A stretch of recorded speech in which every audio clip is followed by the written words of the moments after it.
For those of you out there that have an early Chevy S10 pickup or S10 Blazer, these are the two different grill setups on it. This is an earlier setup, and that's the newer setup, of course. That's the GMC, but the Chevy is pretty much, it lays out the same. The early first generations is going to be the same, the only difference being the centerpiece. This is a billet grill. The center is a little bit different between the Chevys and the GMCs, not really much of a difference.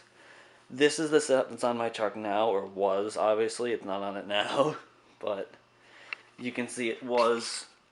The headlight buckets were chromed and were painted, and now it's peeling off, and the billet grill is broken in a few places, like there. I'm going to re-weld it back together, fix it, repaint it, polish it up, and I'm not going to keep it. I'm going to sell it because I am going to that setup.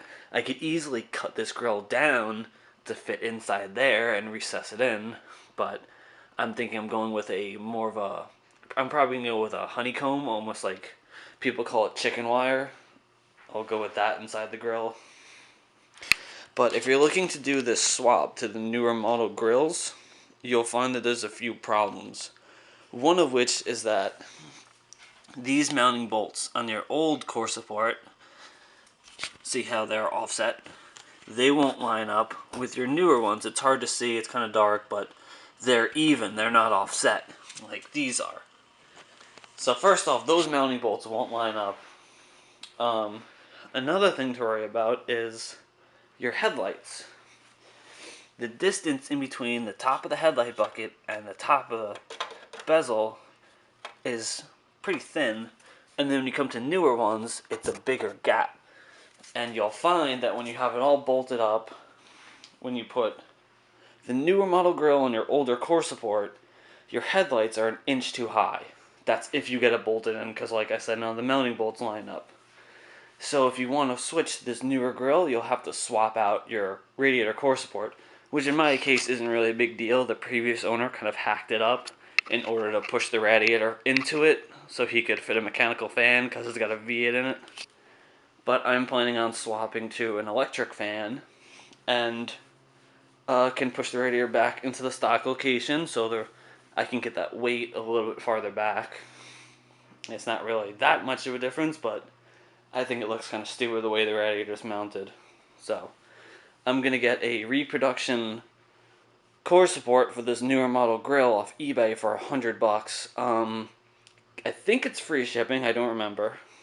But with this older setup, I've got this nice billet grill, even though it's broken in a few places. I don't know if I showed you guys that yet.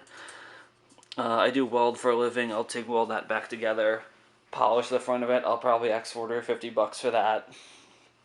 I don't know what I'll get for the side pieces. The side pieces, the paint is peeling off them, but it's not really a big deal because they'll have to get painted anyway.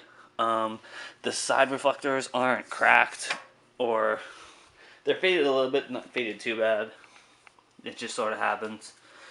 You can see these are a little bit brighter, but they're not bad. The lower panel, this is steel, I believe.